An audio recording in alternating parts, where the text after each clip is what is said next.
Good morning everyone. आज के class में हम लोग इक्विलिब्रियम चैप्टर का सेकंड पार्ट जिसका नाम है आयनिक इक्विलिब्रियम चैप्टर को डिस्कस करेंगे। तो स्टार्टिंग में हम लोग कुछ प्रीवियस ईयर क्वेश्चंस को डिस्कस करेंगे जिनके आने का प्रोबेबिलिटी काफी ज्यादा है। तो देखिए फर्स्ट क्वेश्चन है। तो जो फर्स्ट क्वेश्चन है वो टाइट्रेशन बेस्ड है। इसको सॉल्ट हाइड्रोलिसिस का भी कर सकते हो, मतलब सॉल्ट का आपको पीएच कैलकुलेट करना है। तो देखिए क्वेश्चन में क्या है, 2.5 ml of 2/5 molar weak mono acidic base. Weak mono acidic base को हम BOH मान लेते हैं। मोनो एसिडिक का मतलब है बेस एक OH माइनस देगा, ठीक है। और KB दिया है उसका, is titrated with 2/15 molar HCl in water at 25 degree Celsius. The concentration of H plus at equivalence point is। ध्यान रखिएगा, इक्विवेलेंस पॉइंट का मतलब होता है एसिड और बेस का नंबर ऑफ इक्विवेलेंट सेम हो गया। ये ध्यान रखिएगा, एसिड बेस टाइट्रेशन में इक्विवेलेंस पॉइंट का मतलब होता है जब number of equivalent of acid equal to number of equivalent of base. तो पहले हम आपको एसिड बेस का मोलैरिटी और वॉल्यूम दिया है, एसिड का मोलैरिटी दिया है, तो एसिड का वॉल्यूम निकाल लेते हैं। तो जैसा कि आपको पता है at equivalence point N1V1 equal to N2V2, मतलब क्या है NaVa इक्वल टू NbVv, है ना। नंबर ऑफ इक्विवेलेंट हम सेम कर रहे हैं। तो एसिड का मोलैरिटी दिया है 2/15 और HCl का इन फैक्टर 1 होता है। HCl एक H प्लस देता है, उसका इन फैक्टर 1 होता है। वॉल्यूम आपको दिया है, वॉल्यूम फाइंड करना है एसिड का। बेस का देखिए, बेस का मोलैरिटी है 2/5 और मोनो एसिडिक है ना, तो बेस का भी इन फैक्टर 1 है, तो 2/5 इंटू 1। और बेस का वॉल्यूम कितना दिया है, बेस का वॉल्यूम दिया है आपको 2.5। यहां से सॉल्व कर लो आप, 2 से 2 कैंसिल, 5 3 जा, तो वॉल्यूम आ गया एसिड का 7.5 ml। मतलब इक्विवेलेंस पॉइंट पे जो एसिड है उसका 7.5 ml यूज होगा, तो एसिड और बेस के इक्विवेलेंट सेम हो जाएंगे। तो पहला पार्ट में हमने सबसे पहले एसिड और बेस के इक्विवेलेंस इक्वेट करके एसिड का वॉल्यूम निकाल लिया। अब हम बेसिक मेथड से क्वेश्चन करेंगे, ठीक है। तो देखो क्या है, अब हम इस क्वेश्चन को थोड़ा डिटेल में करेंगे। पहला पार्ट हमने कर दिया, एसिड का वॉल्यूम निकाल दिया। अब देखो ध्यान से, अब क्वेश्चन स्टार्ट हो रहा है। तो बेस हम माने थे BOH प्लस से HCl के साथ रिएक्ट करेगा, BCl प्लस H2O बनाएगा, है ना। बेस का था वो कितना, बेस का था आपको 1 था, 1 मिली इक्विवेलेंट। आप चेक कर सकते हो डेटा से, 1 मिली इक्विवेलेंट था। एसिड का भी 1 ही है, ये 0 0 कंप्लीट रिएक्ट कर जाएगा, तो ये बन गया 1, ये बन गया 1। वाटर से तो कोई मतलब होता नहीं है, तो BCl का मिली इक्विवेलेंट्स 1 आ गया, ठीक है। और BCl का मिली इक्विवेलेंट्स 1 आ गया, और टोटल वॉल्यूम कितना है, टोटल वॉल्यूम था, बेस का था आपको 2.5 ml, एसिड का था 7.5 ml।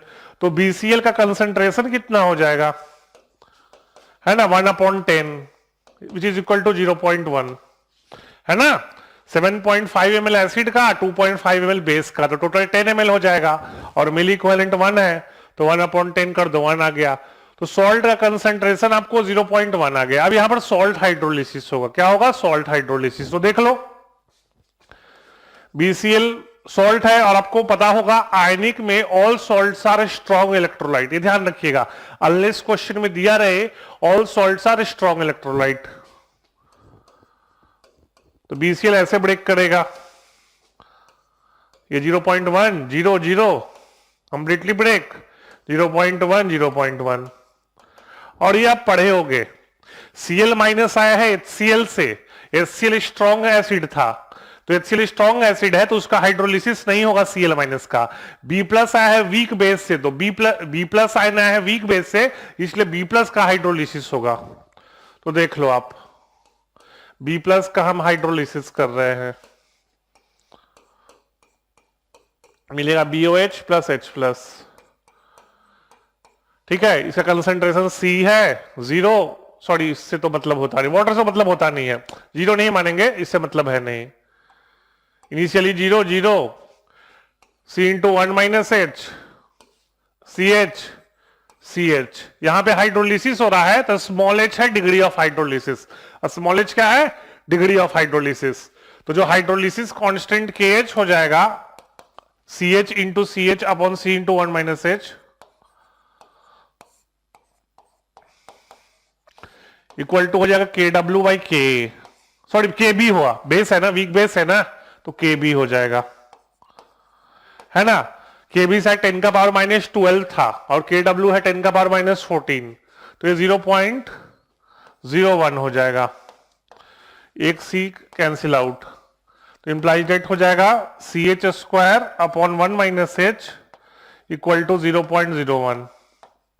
C यहां पर क्या है? C है 0.1, B प्लस का कंसंट्रेशन 0.1 है ना, तो आपको H स्क्वायर वैल्यू पुट कर दोगे C का 0.1, तो H square by 1 minus H आपको 0.1 आ जाएगा, है ना।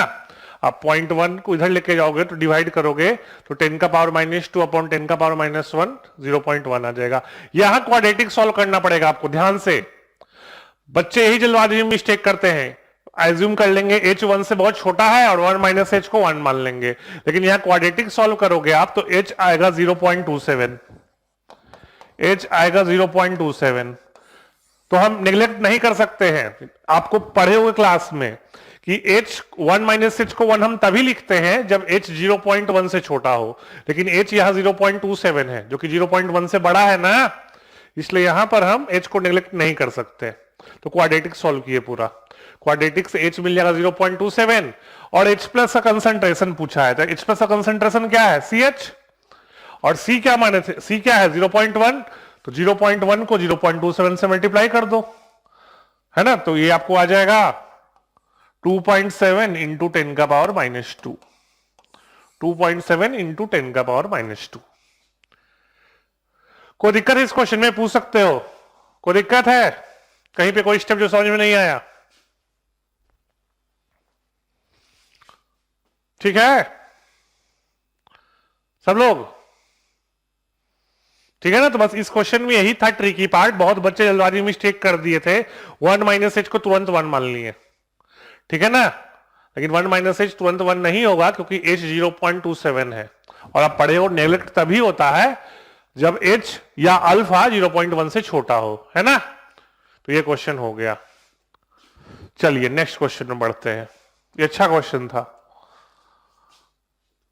नेक्स्ट क्वेश्चन है बफर सॉल्यूशन का। आपको पता है बफर सॉल्यूशन वो सॉल्यूशन होता है जिसमें थोड़ा सा एसिड या बेस डालो तो पीएच या पीओएच चेंज नेग्लिजिबल होता है। ध्यान रखिएगा, थोड़ा सा एसिड या बेस डालना है, ये नहीं कि बहुत लार्ज क्वांटिटी में एसिड और बेस डाल देंगे, फिर तो पीएच चेंज करेगा ही। ध्यान रखिएगा, बफर सॉल्यूशन वो सॉल्यूशन होता है जिसमें आप थोड़ा सा एसिड या बेस डालो तो पीएच या पीओएच चेंज नेग्लिजिबल होता है। तो अब देखिए क्वेश्चन में पूछ रहा है कि इनमें से कौन सा पेयर बफर होता है। तो आप पढ़े हो बफर सॉल्यूशन 3 तरह का होता है। एक होता है एसिडिक बफर। तो एसिडिक बफर क्या होता है? Weak acid plus salt of weak acid and strong base. पहला एसिडिक बफर क्या है? Weak acid plus salt of weak acid and strong base. तो ऑप्शन डी आपको एसिडिक बफर है, weak acid plus salt of weak acid and strong base. Salt किसका है? Acetic acid plus NaOH, है ना। तो ऑप्शन डी आपको acidic buffer है। दूसरा होता है बेसिक बफर। बेसिक बफर क्या होता है? Weak base plus salt of weak base and strong acid. यहां की कोई भी ऑप्शन में वीक बेस तो है ही नहीं, तो बेसिक बफर कोई है नहीं। तीसरा होता है सॉल्ट बफर। सॉल्ट बफर होता है salt of weak acid and weak base. Salt buffer क्या होता है? Salt of weak acid and weak base. वो भी किसी ऑप्शन में नहीं है, ठीक है। तो ट्रेडिशनल मेथड से अभी तक एक ही ऑप्शन सही आया है, एक ऑप्शन और इसमें सही आएगा, ऑप्शन सी। ध्यान रखिएगा, ये भी एसिडिक बफर देगा। आप बोलोगे कैसे? तो देखिए, सोडियम एसीटेट एक सॉल्ट है, वो ब्रेक कैसे करेगा? सोडियम एसीटेट एक सॉल्ट है जो कि ब्रेक करेगा एसीटेट आयन और Na+ में, और उसमें HNO3 भी है। HNO3 क्या देगा? H+। क्या देगा? H+। तो मान लो, ये थोड़ा एज्यूम करना पड़ेगा कि HNO3 लिमिटिंग रिएजेंट है। क्या है, लिमिटिंग रिएजेंट। तो थोड़ा सा H+ डाल दोगे तो एसीटेट आयन H+ से कंबाइन कर जाएगा और क्या बन जाएगा, एसिटिक एसिड। क्या बन जाएगा, एसिटिक एसिड। तो एसिटिक एसिड भी बन गया, सोडियम एसीटेट तो है ही। समझ में आया? हमने सोडियम एसीटेट में थोड़ा सा स्ट्रॉन्ग एसिड डाल दिया तो एसिटिक एसिड बन गया, और सोडियम एसीटेट एक्सेस था, ये लिमिटिंग रिएजेंट है तो ऑब्वियसली एक्सेस में होगा, तो सोडियम एसीटेट भी बचा हुआ है और साथ में एसिटिक एसिड भी बन गया, तो ये भी एसिडिक बफर बन जाएगा। ठीक है ना? तो सी ऑप्शन भी सही होगा। ए तो बिल्कुल गलत है, स्ट्रॉन्ग एसिड वीक एसिड का भी बफर होता नहीं है। बी भी गलत है ना? तो आंसर होगा सी और डी। किसी को दिक्कत? तो ध्यान रखिएगा, बफर ऐसे भी बनता है, थोड़ा सा ध्यान से देख लीजिएगा। ये भी प्रीवियस ईयर क्वेश्चन है, मल्टीपल करेक्ट है, एडवांस में आया हुआ था। ये देखो, ये भी 90s में क्वेश्चन आया था, मतलब जेई एडवांस्ड में, आईटी जेई पहले कहते थे, और ये क्वेश्चन भी अभी भी आ सकता है जेई मेंस में। ऐसा मत सोचना कि ये सब क्वेश्चन नहीं आएगा, रिपीट कर सकता है। तो देखो क्या क्वेश्चन है, इस रिएक्शन का आपको इक्विलिब्रियम कांस्टेंट दिया है, तो हम इसको लिख देते हैं as it is.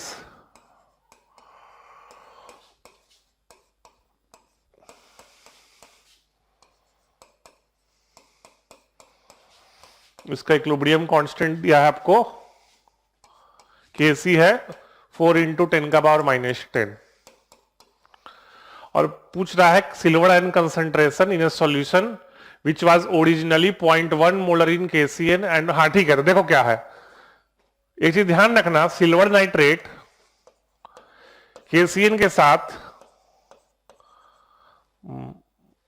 Silver nitrate KCN के साथ रिएक्ट करके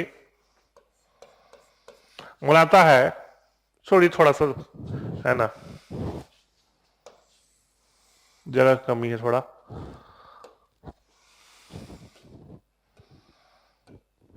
ऐसे ही लिखते हैं। देखो, तो सिल्वर नाइट्रेट KCN के साथ रिएक्ट करके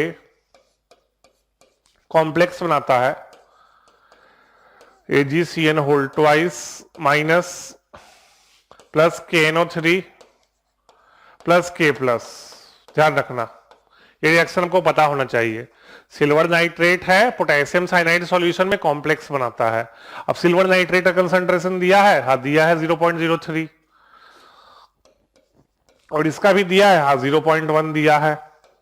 इनिशियली 0 0 0, स्टोचियोमेट्री यूज कर दो तो सिल्वर नाइट्रेट तो कंप्लीटली यूज हो जाएगा। 1 मोल 2 मोल से ये बचेगा 0.04,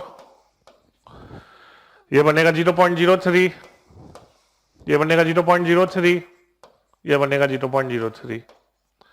अब इस रिएक्शन के लिए देख लो, AgCN होल ट्वाइस इसी से आ गया तो 0.03 हो गया।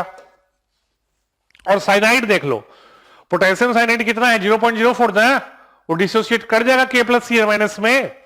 जो पोटेशियम साइनाइड है K+Cn- से ब्रेक करेगा तो उससे Cn- कितना हो जाएगा, 0.04। ठीक है, तो हमको सिल्वर आयन निकाल लेंगे। अगर सिल्वर आयन को हमने X मान लिया तो हम निकाल लेंगे Kc में वैल्यू पुट करके, Kc में वैल्यू पुट कर दो,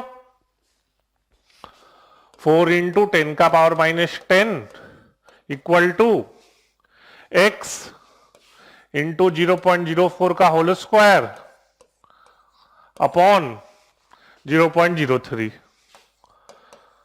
अब इसको सॉल्व कर लोगे तो X आ जाएगा 7.5 × 10⁻⁻18 मोलर।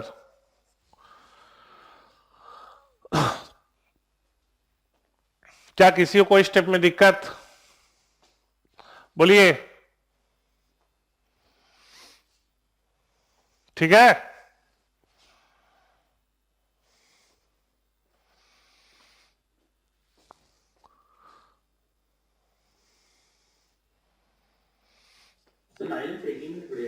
क्या क्या बोल रहे हो? उसका जो ऑर्डर है 10 की पावर -18 थोड़ी होगी। हाँ -18 सॉल्व कर लो, चेक कर लो कितना पावर क्या है, देख लो। -8। हाँ चेक कर लीजिए क्वाड्रेटिक 7 का पावर 16, थोड़ा क्वाड्रेटिक देख लो आप। 0 पॉइंट -8 है, -8 है, ठीक है, फिर उसके बाद देख लीजिएगा वैल्यू, ठीक है। हाँ -8, ठीक है, ठीक है। तो चलिए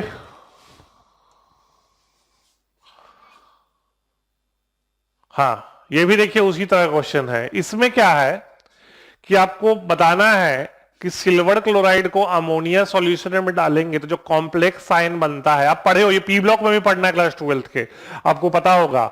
ये 215 के अमोनिया के रिएक्शन में भी था कि सिल्वर क्लोराइड है, अमोनिया के सॉल्यूशन में सॉल्यूबल होता है, तो उसका आपको कंसंट्रेशन निकालना है। तो देख लो आप, तो पहले हम देखेंगे, पहले आप ये चेक कर लो, आपको AgCl का KSP दिया है,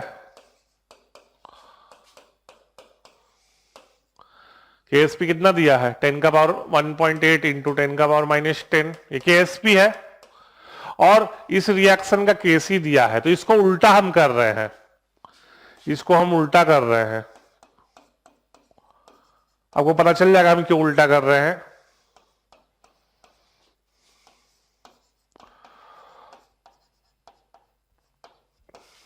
तो आपको पता है रिएक्शन उल्टा किया तो इक्विलिब्रियम कांस्टेंट भी उल्टा हो जाएगा।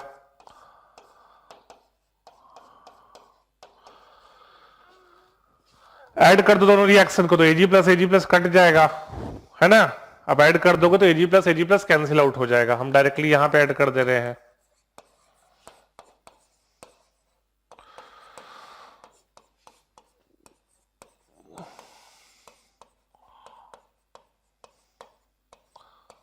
प्लस Cl माइनस, ठीक है। कोई इसका क्या हो, इक्विलिब्रियम कांस्टेंट को मल्टीप्लाई करो तो इन दोनों को मल्टीप्लाई हो जाएगा ना, पढ़े हो ना। रिएक्शन को ऐड करते हैं तो इक्विलिब्रियम कांस्टेंट मल्टीप्लाई होता है। कोई जल्दी से कैलकुलेशन करो तो क्या है इक्विलिब्रियम कांस्टेंट इसका,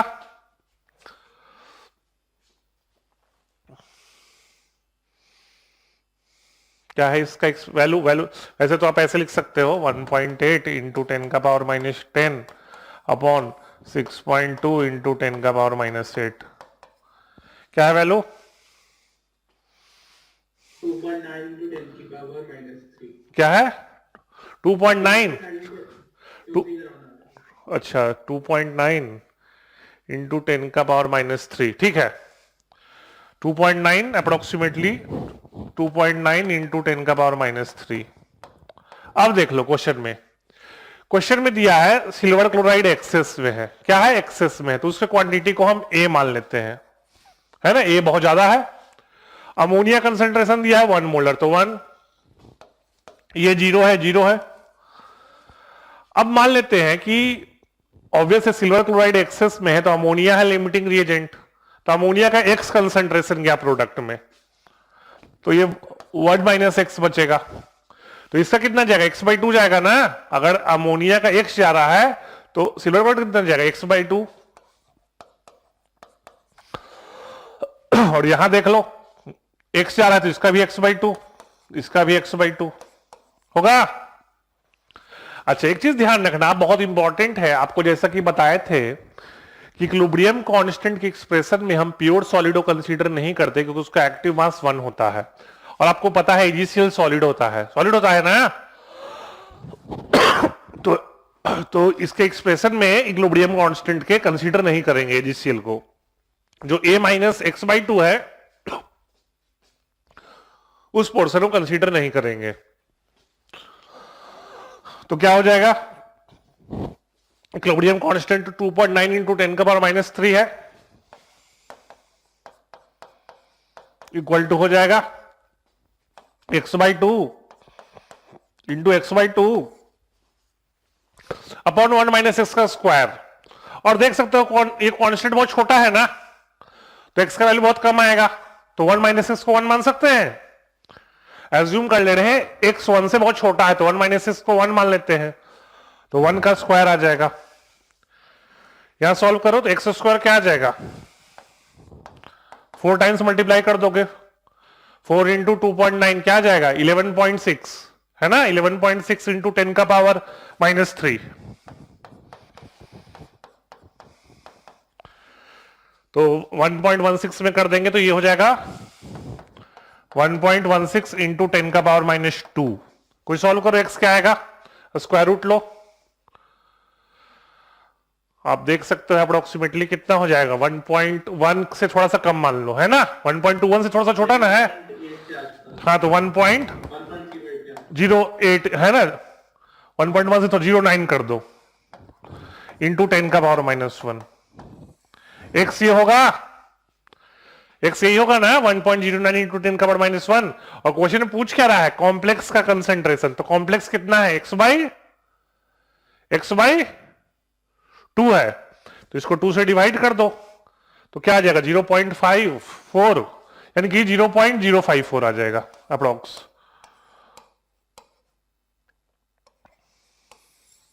ठीक है, समझ में आया। और देखो तो हमने माना था कि x बहुत छोटा है, तो x छोटा आया भी है ना, x 0.1 के आसपास तो चलेगा उतना कैलकुलेशन।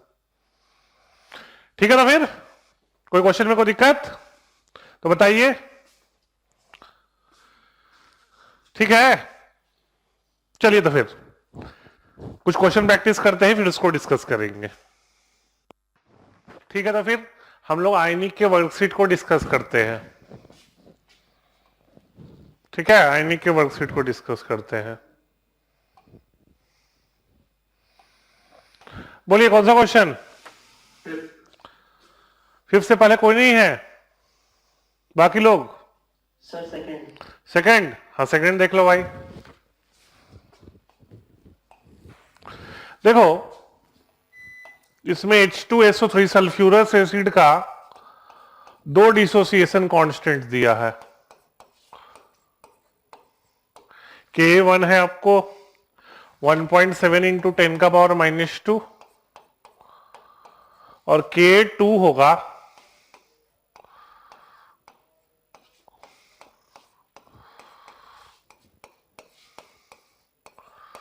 K2 दिया है आपको 6.4 इंटू 10 का पावर -8। एक चीज ध्यान रखिएगा, जब कोई वीक डाइप्रोटिक एसिड का H+ पीएच या H+ कंसेंट्रेशन निकालना हो, फिर से सुन लो, जब कोई वीक डाइप्रोटिक एसिड का आपको H+ कंसेंट्रेशन या पीएच निकालना हो और K1 K2 से बहुत बड़ा हो, K1 K2 से बहुत बड़ा हो, तो K2 को कंसीडर नहीं करते, हम एज्यूम करते हैं जो भी H+ आ रहा है फर्स्ट स्टेप से ही आ रहा है, और सेकंड स्टेप से जो H+ आ रहा है वो नेग्लिजिबल है। क्या है, नेग्लिजिबल। तो यहां पे हम क्वेश्चंस पॉइंट ऑफ व्यू से केवल K1 ही कंसीडर करेंगे, क्योंकि K1 K2 से बहुत बड़ा है। तो लॉजिकली आप सोच लो कैसे होगा, C 0 degree of ionization alpha मान लेते हैं, C into 1 - alpha C alpha, है ना। तो यहां से क्या हो जाएगा, आप देख लो, यहां से सॉल्व कर लोगे तो K1 हो जाएगा C alpha square upon 1 - alpha, है ना। और इससे आपको आ जाएगा, इससे आप सॉल्व कर लोगे, H+ आपको C दिया है 0.588, K1 दिया है, उसको सॉल्व कर लो, उससे अल्फा आ जाएगा। और H+ निकालने का एक हम फॉर्मूला बता रहे हैं आपको, ध्यान रखना, square root of K1 into C होगा, या पढ़े होगे, जनरली K इंटू C होता है, जनरली K इंटू C होता है। तो यहां पे K1 से रिप्लेस कर दे रहे हैं क्योंकि डाइप्रोटिक एसिड है, और सिर्फ K1 इसलिए कंसीडर कर रहे हैं क्योंकि K2 बहुत छोटा है। तो K1 का वैल्यू देखो, K1 है ना √1.7 इंटू 10 का पावर -2, C है 0.588, इनका प्रोडक्ट, इन दोनों का प्रोडक्ट 1 आ जाएगा, आप चेक कर लेना, लगभग अप्रोक्सीमेटली 1 आ जाएगा। तो ये आपको आ गया H+ 10 का पावर -1, तो H+ 10 का पावर -1 आ गया, तो pH 1 आ जाएगा, है ना, pH 1 आ जाएगा, pH माइनस लॉग H+ होता है ना, तो H+ 10 का पावर -1 है तो pH 1 आ जाएगा। ठीक है, तो ये भी फॉर्मूला ध्यान रखना, H+ equal to √K into C। ये भी तब यूज करते हैं जब अल्फा 0.1 से छोटा हो, अल्फा 0.1 से छोटा हो, तो वो सॉल्व करने पे आ जाएगा आपको। हो गया, तो नेक्स्ट क्वेश्चन बोलिए, सेकंड के बाद बोलिए 5th। चलो फिफ्थ देख लेते हैं। फिफ्थ इजी क्वेश्चन है, देख लो आप। CdSO4 है, कैसे डिसोसिएट करेगा? CD2+ और SO4 2-, है ना। इसके सॉल्युबिलिटी को हम मान लेते हैं S मान लेते हैं, कंप्लीटली डिसोसिएट कर जाएगा S और S, तो KSP क्या आ जाएगा? S² हो जाएगा। KSP क्या हो जाएगा? S², जो कि सॉल्व करने पे आ जाएगा आपको 64 × 10⁻⁻8, है ना। अब देखो आपको पता है KSP तो कांस्टेंट होता है, वो तो सिर्फ टेम्परेचर पे डिपेंड करता है। तो सॉल्यूशन में तुम H2SO4 डाल दोगे 0.01, तो खुद देखो H2SO4 एक स्ट्रॉन्ग एसिड है, तो कैसे ब्रेक करता है? 2H+ और सल्फेट आयन, तो ये 0.01 दिया है, इनिशियली 0 कंप्लीटली ब्रेक, ये 0.02 और ये 0.01। तो हमको यहाँ पे H+ का कंसंट्रेशन से तो कोई मतलब है नहीं कोई, हमको तो मतलब है सल्फेट के कंसंट्रेशन से। और क्या फाइंड करना है? नया सॉल्युबिलिटी। तो नया सॉल्युबिलिटी क्या हो जाएगा? KSP तो कांस्टेंट रहना है, तो KSP हो जाएगा 64 × 10⁻⁻8, विच इज इक्वल टू नया सॉल्युबिलिटी जो कि CD2+ का कंसंट्रेशन होगा इंटू सल्फेट का कंसंट्रेशन। सल्फेट का कंसंट्रेशन 0.01 है, यानी कि 10⁻⁻2। तो जो CD2+ का नया कंसंट्रेशन है वही सॉल्युबिलिटी हो जाएगा, तो 64 × 10⁻⁻6। ठीक है? Yes, sir. ठीक है। Yes, sir. नेक्स्ट बोलिए। सेवेंथ। हाँ, 6 उसी तरह का, 6 उसी तरह का, बिल्कुल सही। 7 अच्छा क्वेश्चन है, 7 अच्छा क्वेश्चन है। देखो 7th हम क्वेश्चन आज क्लास में सॉल्व करवाए हैं, जो सिल्वर क्लोराइड अमोनिया वाला है, उसी तरह का क्वेश्चन है। तो देख लो AgCN कैसे ब्रेक करेगा? Ag + Cn- में इसका आपको KSP दिया है, KSP हम मान लेते हैं, बाद में वैल्यू पुट।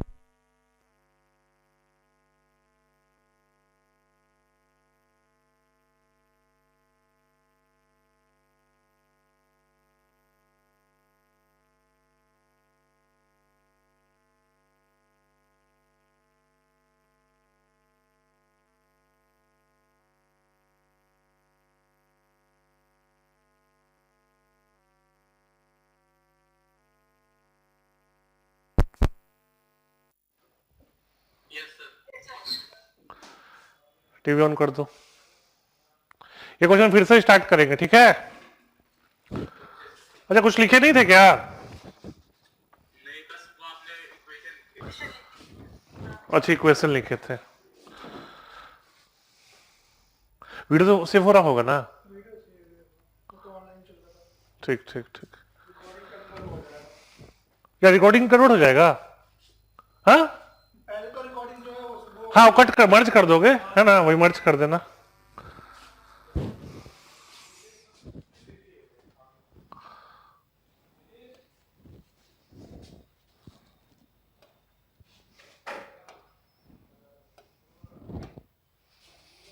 फिर से स्टार्ट करें ना?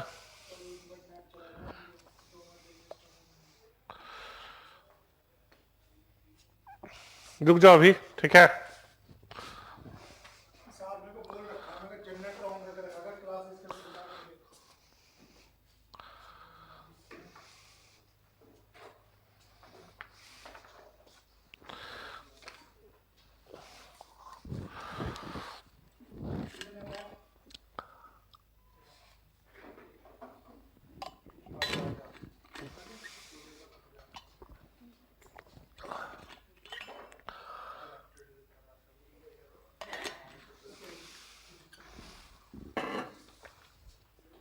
टीवी ऑन कर दो।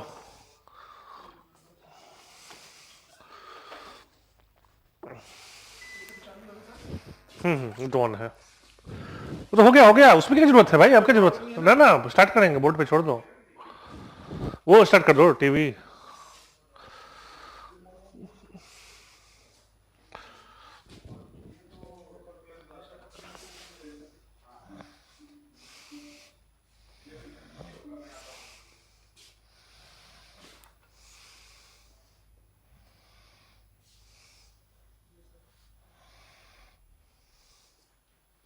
हो गया, आ गया, ठीक है। चलिए क्वेश्चन नंबर 7 देखते हैं। क्वेश्चन नंबर 7 में है सिल्वर साइनाइड का है, बफर सॉल्यूशन में पीएच जिसका 3 है, सॉल्बिलिटी फाइंड करना है। सॉल्बिलिटी का वैल्यू x दिया है, आपको x का वैल्यू निकालना है। तो इस तरह क्वेश्चन आज किए हैं हम, जो सिल्वर क्लोराइड अमोनिया कॉम्प्लेक्स है ना, वो किए हम इस तरह क्वेश्चन। देखो कैसे होगा। AgCN ब्रेक करेगा Ag प्लस और Cn माइनस में, इसको KSP लिखते हैं। और आपको HCN का भी डिसोसिएशन कांस्टेंट दिया है, तो उल्टा लिखेंगे, Cn minus plus HCN gives HCN, और ये 1/K हो जाएगा। बोलिए 1/K हो जाएगा, है ना। अब दोनों को हम ऐड कर देते हैं, दोनों इक्वेशन को ऐड कर दो, तो क्या होगा, Cn माइनस कैंसिल आउट हो जाएगा।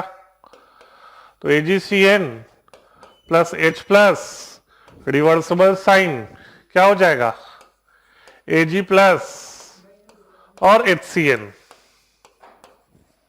होगा। और इक्विलिब्रियम कांस्टेंट क्या होगा, KSP बाई K होगा। बोलिए। और अब देखो, आपको H प्लस का कंसेंट्रेशन दिया हुआ है, पीएच दिया है ना, पीएच दिया है। अच्छा, और आपको तो ऐसा देख लो, सॉल्विटी x दिया है ना, AgCN को सॉल्विटी x दिया है क्वेश्चन में, तो इसको हम इनिशियल x मान लेते हैं, सॉल्विटी x है। H प्लस है 10 का पावर -3, ये इनिशियली होगा 0, ठीक है। अब देखो, आप क्वेश्चन में ऑप्शन से भी देख सकते हो, और वैसे भी ध्यान रखना सॉल्विटी बहुत कम होता है। तो सॉल्विटी बहुत कम है, मतलब x का वैल्यू क्या होगा, बहुत छोटा होगा ना। तो x का वैल्यू बहुत छोटा होगा, तो लिमिटिंग रिएजेंट यहां पे AgCN हो जाएगा। कौन हो जाएगा, AgCN। तो समझो रिएक्शन के बाद AgCN लगभग समाप्त हो जाएगा। और चूंकि x बहुत छोटा है, तो H प्लस के कंसेंट्रेशन में बहुत ज्यादा चेंज नहीं आएगा। समझ में आ रहा हम क्या बोल रहे हैं। x बहुत छोटा है, तो 10 का पावर -3 माइनस 10 का पावर -3 माइनस x भी 10 का पावर -3 ही रहेगा। और ये क्या बन जाएगा, x और x बन जाएगा, है ना। बोलिए। अच्छा, एक चीज देखो ध्यान से इंपॉर्टेंट है, आज के स्टार्टिंग क्वेश्चन में ही बताए थे, AgCN एक सॉल्ट है ना, तो सॉल्ट तो सॉलिड होता है, तो इक्विलिब्रियम कांस्टेंट के एक्सप्रेशन में हम सॉलिड को कंसीडर नहीं करते। तो मतलब एक्सप्रेशन क्या हो जाएगा, एक्सप्रेशन क्या हो जाएगा, देख लो आप, x इंटू एक्स यानी कि एक्स स्क्वायर अपॉन 10 का power -3 equal to KSP by K होगा। बोलो, ये समझ में है कैसे किए हम। AgCN तो सॉलिड है, उसको तो कंसीडर करना ही नहीं है ना। तो x इंटू एक्स अपॉन 10 का power -3 is equal to KSP by K हो जाएगा। तो यहां से x क्या हो जाएगा, स्क्वायर रूट ऑफ 10 का power -3 into KSP by K। आप इसको सॉल्व कर लोगे तो आपको फोर्थ ऑप्शन आ जाएगा, 1.9 इंटू 10 का पावर -5। ठीक है,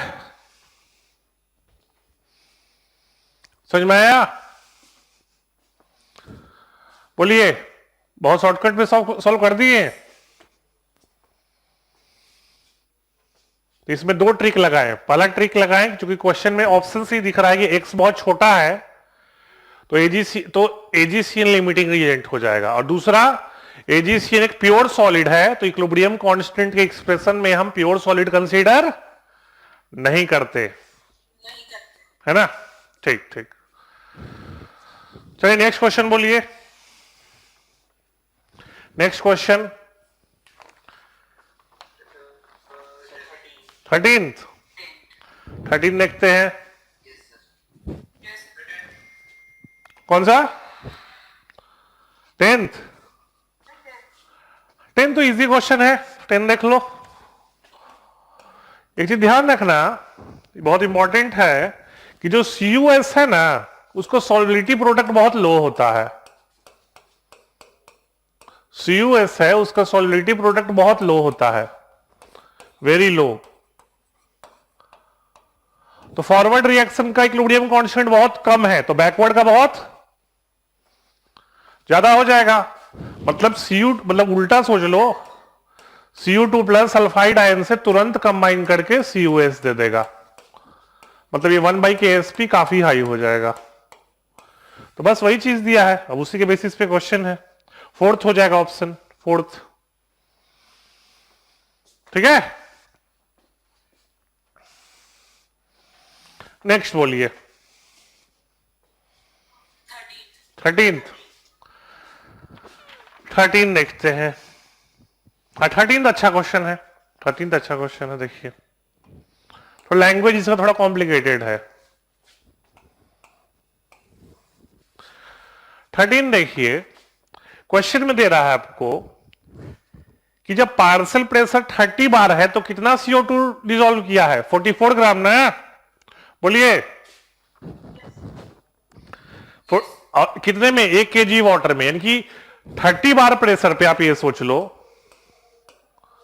कितना कंसंट्रेशन हो जाएगा। 44/44 अपॉन 1 kg को 1 लीटर ले सकते हैं, दिया है ना क्वेश्चन में, डेंसिटी 1 ग्राम पर ml, तो 1 लीटर ले लो।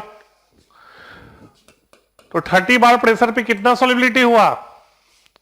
1 मोलर हुआ है ना।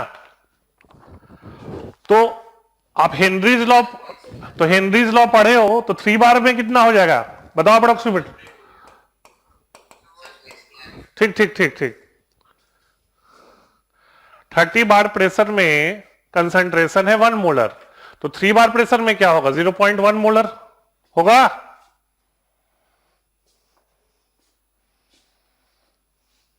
ठीक है, तो फिर देख लो आप, कंसंट्रेशन मिल गया हमको एसिड का, CO2 का जो है कंसंट्रेशन वही H2CO3 का हो जाएगा कंसंट्रेशन, है ना। तो H2CO3 का कंसंट्रेशन मिल गया 0.1 मोलर,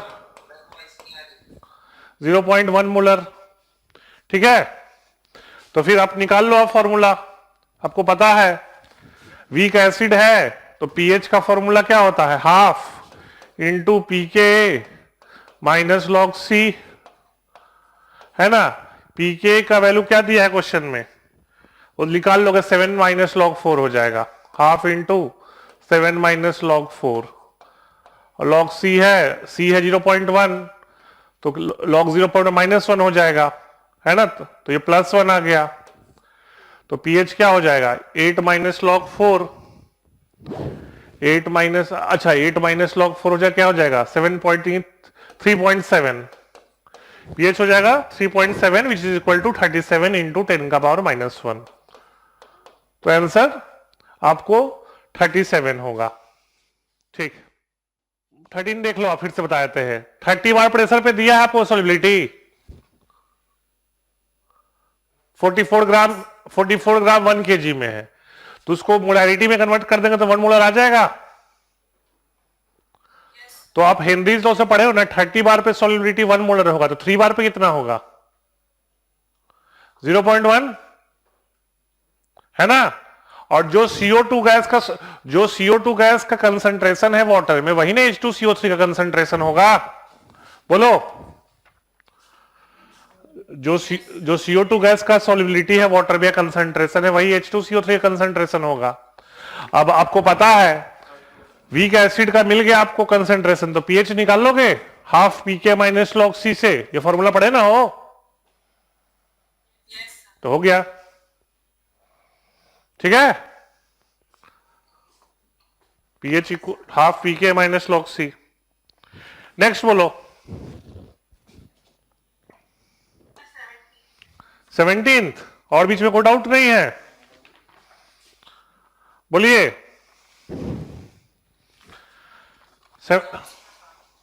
चलिए 17 देखिए, फिर 17 देखिए आप लोग। 17 ही अच्छा क्वेश्चन है, वैसे थोड़ा बड़ा क्वेश्चन है लेकिन अच्छा क्वेश्चन है। 17 देखिए, आपको दिया है कि 3 ग्राम एसिटिक एसिड को डाल रहे हैं 250 ml of 0.1 molar HCl solution, और सॉल्यूशन को 500 ml में कन्वर्ट कर दिए पानी डाल के, और उस सॉल्यूशन का 20 ml ले रहे हैं, तो 20 ml में हम एसिटिक एसिड और HCl का अमाउंट निकाल लेते हैं। तो देख लो आप, हमने 3 ग्राम एसिटिक एसिड को डाला 250 ml में और फिर पानी मिला दिया, तो पानी मिलाने से एसिटिक एसिड का तो अमाउंट चेंज नहीं हुआ, यानी कि क्या है 500 ml में 3 ग्राम एसिटिक एसिड है। 3 ग्राम एसिटिक एसिड मतलब मोल्स 3/60, यानी कि 1/20 मोल्स। इसको मिली मोल में कन्वर्ट कर देते हैं 1000 से मल्टीप्लाई करके, तो 50 मिली मोल। कितना होगा 50 मिली मोल। तो देख लो क्वेश्चन में 500 ml में है 50 मिली मोल एसिटिक एसिड का, तो 20 ml लिए है सॉल्यूशन का, तो 20 ml में कितना होगा 15 × 20/500, 2 मिली मोल्स। क्या हो जाएगा 2 मिली मोल्स। तो 20 ml सॉल्यूशन में एसिटिक एसिड का 2 मिली मोल मिला। सिमिलरली HCl का देख लो, HCl का 500 ml में आपको कितना है 25 मिली मोल्स। तो 20 ml में कितना होगा 20 ml में देख लो आप 25 × 20/500, यानी कि 1 मिली मोल।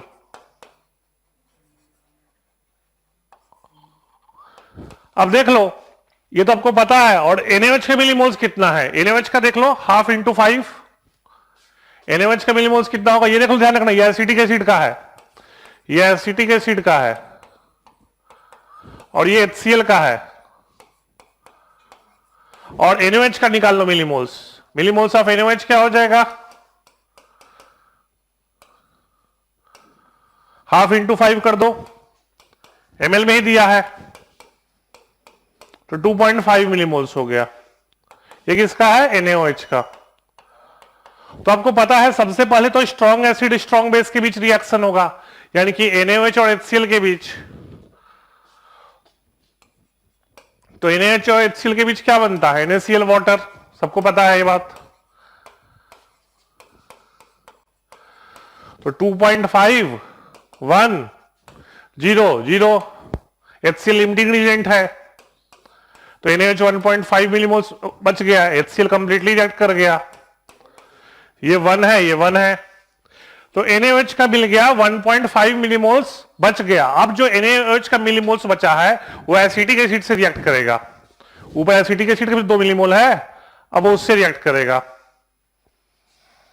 तो देख लो acetic acid plus NaOH give sodium acetate plus H2O। Acetic acid का 2 मिलीमोल है, NaOH का 1.5, इनिशियली 0 0, यहां पे लिमिटिंग एजेंट सोडियम हाइड्रोक्साइड है, कंप्लीटली रिएक्ट, ये 0.5 बच जाएगा, ये 1.5 बना, ये 1.5 बना। तो आप देख सकते हो ये मिक्सचर बफर है। ये क्या है मिक्सचर बफर, किसका वीक एसिड और सॉल्ट का। तो बफर सॉल्यूशन का को पीएच पता है ना, पीएच क्या हो जाएगा pKa जो कि दिया है 4.75 plus log salt upon weak acid. हम यहां वॉल्यूम कंसीडर नहीं कर रहे हैं क्योंकि दोनों ऊपर नीचे कैंसिल आउट हो जाएगा। तो लॉग 3 का वैल्यू दिया है 0.477, तो 5.22। इज इट क्लियर, समझ में आ गया। बेसिकली थोड़ा बड़ा क्वेश्चन था, हम थोड़ा यूनिटरी मेथड से धीरे धीरे करके किए हैं, समझ में आ गया। बोलो, हमने 20 ml में एसिटिक एसिड और HCl का अमाउंट निकाल लिया और फिर उसको सोडियम हाइड्रोक्साइड से रिएक्ट करवा दिया। तो पहले NaOH HCl के बीच रिएक्शन होगा क्योंकि स्ट्रॉन्ग एसिड स्ट्रॉन्ग बेस पहले रिएक्ट करता है, फिर जो स्ट्रॉन्ग बेस बच गया वो वीक एसिड से रिएक्ट कर जाएगा और वहां बफर सॉल्यूशन बन जाएगा। Is it clear. तो नेक्स्ट बोलो, नेक्स्ट 28, डायरेक्ट 28, 17 के बीच में कोई नहीं है। बाकी लोग सब हो गया बीच में, बाकी जी हो जाएगा। तो 28 देखे, ठीक है। तो फिर 28 देखते हैं हम, 28 क्वेश्चन देखें। 28 इजी क्वेश्चन है, स्टोचियोमेट्री का है। यहाँ केएसपी देखे तो बच्चों को बस कंफ्यूज किया है। 28 देख लो, ये तो स्टोचियोमेट्री का क्वेश्चन है। कैल्शियम हाइड्रोक्साइड और सोडियम सल्फेट, इनको रिएक्ट करवाओगे तो मिलेगा कैल्शियम सल्फेट प्लस 2 मोल सोडियम हाइड्रोक्साइड। अब कैल्शियम हाइड्रोक्साइड कितना दिया है 100 मिलीमोल्स, और सोडियम सल्फेट का 2 ग्राम दिया है, तो इसको मिलीमोल्स में कन्वर्ट कर दो। 2 मोलर मास दिया है इसका 143 इंटू 1000 करेंगे। 1000 से इसलिए क्योंकि मिलीमोल्स चाहिए। ये अप्रोक्सीमेटली 14 आ जाएगा, चेक कर लेना, अप्रोक्सीमेटली 14 आ जाएगा। ये इनिशियली 0, ये इनिशियली 0। साफ साफ पता चल रहा है कौन है लिमिटिंग रिएजेंट, सोडियम सल्फेट। तो देख लो 86 बच गया, ये तो कंप्लीटली खत्म हो गया। ये 14 मिलीमोल्स हो गया, ये 28 मिलीमोल्स हो गया। अब देखिए क्वेश्चन में क्या पूछ रहा है, mass of calcium sulphate form. तो मिलीमोल्स मिल गया कैल्शियम सल्फेट का, तो मास क्या हो जाएगा 14 अपॉन 1000 इंटू इसका मोलर मास भी शायद दिया है कैल्शियम सल्फेट का 136। तो 136 को कर दो, तो आप सॉल्व कर दोगे तो 1.9 के आसपास आ जाएगा। और जो सोडियम हाइड्रोक्साइड है, देखो जो OH माइनस से NaOH से आएगा, क्योंकि कैल्शियम हाइड्रोक्साइड सॉलिड की तरह, इसमें दिया है कि Sp बहुत कम है, इसका मतलब वो सॉलिड फॉर्म में एग्जिस्ट कर रहा है। तो जो भी OH माइनस आएगा NaOH से आएगा। तो NaOH का 28 मिलीमोल्स है ना, वॉल्यूम दिया है क्वेश्चन में कुछ, हाँ 100 दिया हुआ है। तो मोलैरिटी क्या हो जाएगा NaOH का, मोलैरिटी हो जाएगा 28 upon 100 which is equal to 0.28। और NaOH आपको पता है 1 mole NaOH 1 mole OH minus देगा, तो कंसंट्रेशन भी 0.28 ही रहेगा। ठीक है, तो फिर नेक्स्ट क्वेश्चन बोलिए। हाँ भाई बोलिए। हो गया सर। समझ में आ गया था, वॉइस में इशू नहीं ना आया था। हेलो, ये समझ में आ गया सबको। और हम देख लेते हैं 1-2 क्वेश्चन कोई अच्छा बच गया है तो, कि हो गया था सब कुछ श्वेता। भाई प्रणव तुम ऑड वाले सारे किए थे कि नहीं, इवन वाले सारे किए थे कि नहीं किए थे? प्रणव इवन वाले सारे कर लिए थे तो सारे हो गए थे। और तुम तो आप सुश्वेता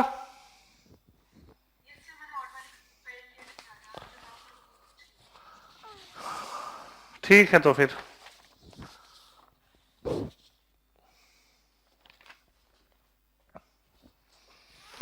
ठीक है, तो फिर आज की क्लास के लिए इतना ही। नेक्स्ट क्लास में हम क्लास 12th के फिजिकल केमिस्ट्री टॉपिक को स्टार्ट करेंगे, तो वहां पे हम लोग सॉलिड स्टेट से स्टार्ट करते हैं। तो आप लोग सब नेक्स्ट क्लास के लिए सॉलिड स्टेट टॉपिक को अच्छे से रिवाइज करके आइएगा। आज के लिए इतना ही, थैंक यू।